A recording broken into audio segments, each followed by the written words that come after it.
मैं PM Meena, associate professor in history, Rajesh Pilot, government PG college Lalsot.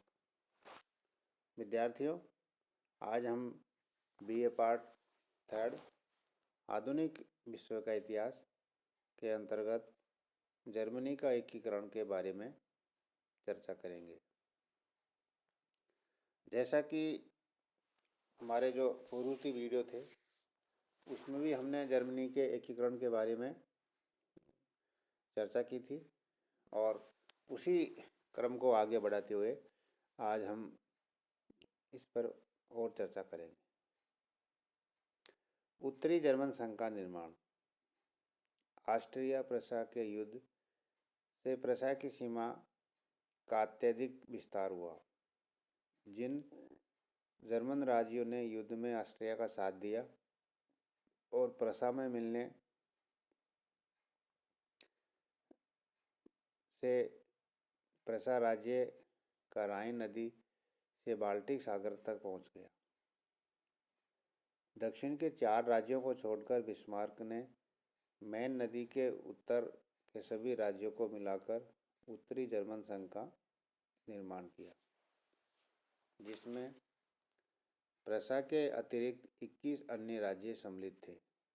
Prussia के राजा को इसका अध्यक्ष बनाया गया। 2 सदन वाली संसद के स्थान पर प्रथम सदन राइक्सटैग और दूसरी बुंडेनस्टाग थे। फ्रांस और प्रशा का युद्ध। प्राग संधि के फलस्वरूप जर्मनी की एकता आधी से अधिक स्थापित हो चुकी थी, लेकिन अभी भी दक्षिण के 4 जर्मन राज्य बेवेरिया, वुटेम्बर्ग, ब्राउन और हेम्स-डर्मस्टाट जर्मन संघ से अलग थे। बिस्मार्क इन्हें अपने संघ में मिलाना चाहता था। वह जानता था कि इस कार्य में प्रशा बाधक बनेगा। बिस्मार्क ने कहा था कि ऑस्ट्रिया से युद्ध के बाद फ्रांस के विरुद्ध युद्ध इतिहास के तर्क में ही निहित है। दूसरी ओर फ्रांस ने प्रशा के नेतृत्व में उत्तरी जर्मन संघ बन जाने से असंतोष उत्पन्न हो गया। उस समय फ्रांस में ऐसा अनुभव किया जाने लगा कि मानो यूरोपीय व्यवस्था का आधार ही समाप्त हो गया हो। यद्यपि युद्ध में फ्रांस को कोई हानि नहीं हुई, तथापि उसे ऐसा दुख था मानो फ्रांस की ही पराजय हुई हो। फ्रांस में सेडोवा की पराजय का बदला लेने की मांग की जाने लगी। जर्मनी फ्रांस के बीच संघर्ष का एक कारण यह भी था कि प्रशा ने इटली को वेनेशिया दिलाकर फ्रांस इटली संबंधों का आधार ही समाप्त कर दिया। स्पेन की गद्दी का प्रश्न। स्पेन की राजगद्दी के प्रश्न को लेकर फ्रांस और जर्मनी के संबंध और अधिक बिगड़ गए। 1868 में स्पेन की साम्राज्ञी इसाबेला द्वितीय के विरुद्ध जनता ने विद्रोह करके उसे गद्दी से हटा दिया। बिस्मार्क ने होहेनजोलर्न राजवंश के राजकुमार लियोपोल्ड, जो सम्राट विलियम का संबंधी था, को स्पेन की गद्दी पर बैठाने का प्रयास किया। फ्रांस के द्वारा विरोध किए जाने पर लियोपोल्ड ने स्वयं स्पेन की राजगद्दी की उम्मीदवारी त्याग दी, पर नेपोलियन इससे संतुष्ट नहीं हुआ। एम्स का तार। नेपोलियन प्रशा पर कूटनीतिक पराजय का बदला लादना चाहता था। उसने बर्लिन स्थित फ्रांसीसी राजदूत बेनिदिती को आदेश दिया कि वे प्रशा के राजा से इस बात की मांग करे कि वो भविष्य में किसी भी लियोपोल्ड या होहेनजोलर्न राजवंश के किसी भी व्यक्ति को स्पेन के अधिकार के लिए उम्मीदवार बनाने की अनुमति नहीं देगा। सम्राट विलियम ने यह आश्वासन दिया कि राजकुमार लियोपोल्ड कभी भी स्पेन की गद्दी के लिए उम्मीदवार नहीं होगा। दूसरे दिन सम्राट विलियम एम्स से दूसरी जगह चला गया। राजदूत से जो वार्ता हुई उसकी सूचना उसने तार पर बिस्मार्क को दे दी। बिस्मार्क इस समय फ्रांस के विरुद्ध युद्ध छेड़ना चाहता था, इसीलिए एम्स के तार को पढ़कर उसने एक युक्ति सूझी कि यदि तार का संक्षिप्त भाग समाचार पत्रों में प्रकाशित करवा दिया जाए तो फ्रांस और जर्मनी के बीच दोनों में ही उत्तेजना फैल जाएगी तथा तार की भाषा को संक्षिप्त करके इस तरह बना दिया कि ऐसा प्रतीत हो कि फ्रांसीसी राजदूत ने प्रसा के सम्राट के साथ अशिष्ट व्यवहार किया है। बिस्मार्क को अपने उद्देश्य की पूरी सफलता प्राप्त हुई। जर्मन की जनता उस तार को पढ़कर उत्तेजित हो गई। 14 जुलाई को जब तार फ्रांस में प्रकाशित हुआ तो फ्रांसीसियों ने सोचा कि राजदूत बेनेडिक्ट की बेइज्जती हुई है। पेरिस में उत्तेजना फैल गई। अतः 15 जुलाई 1870 को फ्रांस ने प्रसा के विरुद्ध युद्ध की घोषणा कर दी। फ्रांस अभी युद्ध के लिए पूर्णतः तैयार नहीं था, जबकि प्रसा की सेना पूर्ण रूप से तैयार थी। फ्रांस को विश्वास था कि दक्षिण के जर्मन राज्य प्रसा का साथ नहीं देंगे, किंतु देशभक्ति और राष्ट्रीयता के प्रभाव ने चारों दक्षिणी राज्यों ने जर्मन संघ में सम्मिलित हो गए। इससे जर्मन की सैनिक शक्ति में वृद्धि हो गई। फ्रांस को इटली ऑस्ट्रिया से कोई सहायता नहीं मिली, उसे अकेला ही युद्ध करना पड़ा।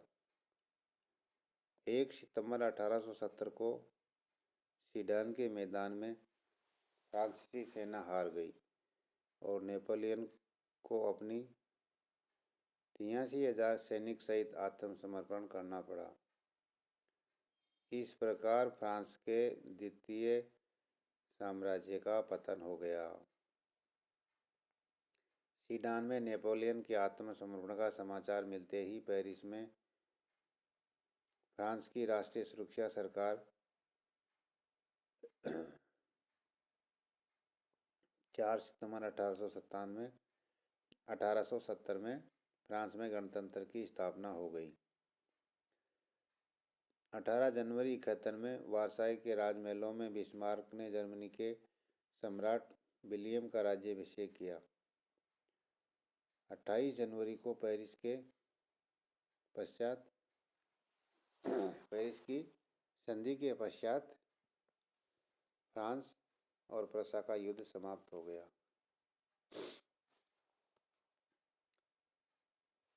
फ्रैंकफर्ट की संधि 10 मई 1871।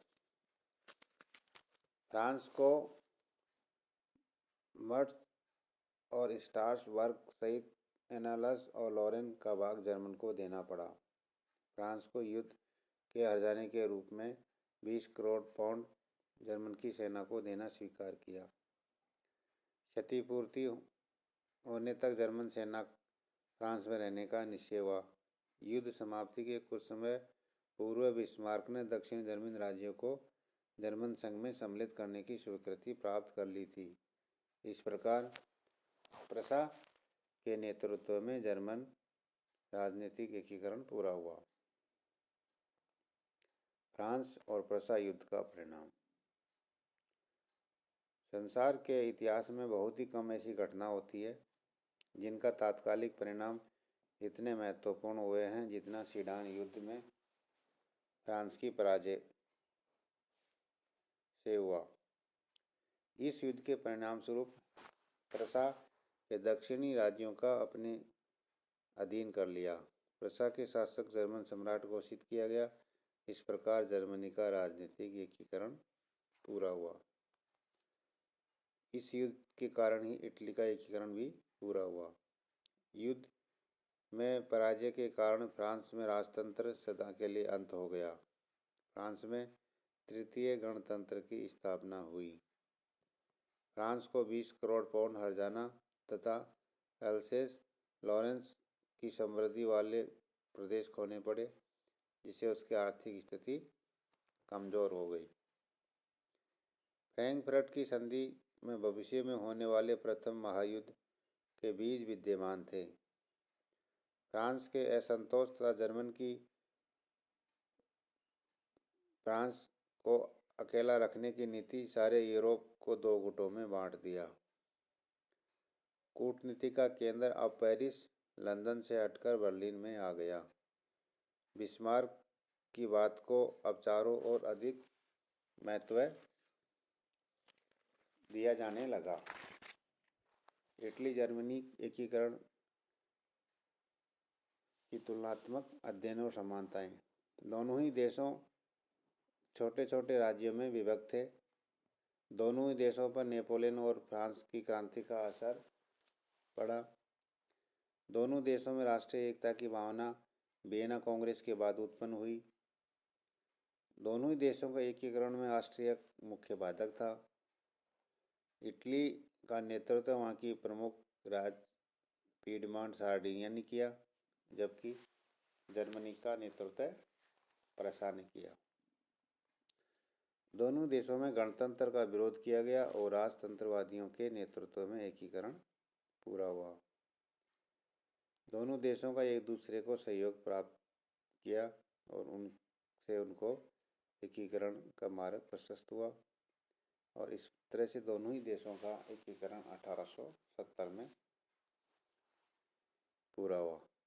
लेकिन इसके बावजूद कुछ इनमें असमानताएं थी, जैसे इटली का एकीकरण की समस्या जर्मनी की एकीकरण की समस्या से अधिक जटिल थी। जर्मनी में एक शिथिल संघ पहले से ही बना हुआ था, किंतु इटली में ऑस्ट्रिया का विदेशी शासन तो था ही, पोप राज्य भी था। इटली के राष्ट्रीय आंदोलन का नेतृत्व सार्डिनिया पीडमॉन्ट से छोटे से राज्य ने किया। इसके विपरीत जर्मनी में प्रशा 1815 से ही आर्थिक नेतृत्व कर रहा था। इटली में गुप्त समितियों को कई वर्षों तक महत्वपूर्ण कार्य किया, किंतु जर्मनी में गुप्त समितियों का स्थान नगण्य था।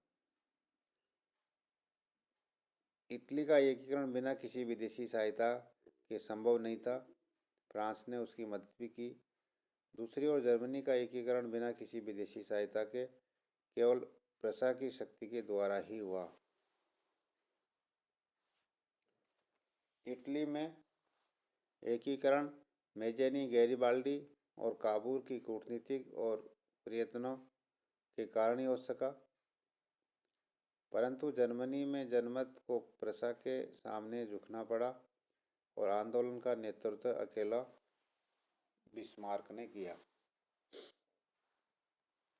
प्रोफेसर कैटलविन इन दोनों देशों के एकीकरण के विषय में लिखा है कि जब सारे जर्मनी राजनीतिक एकीकरण उनकी इच्छाओं के अनुसार हो गया, उस समय जर्मनी को प्रशा में मिला दिया गया।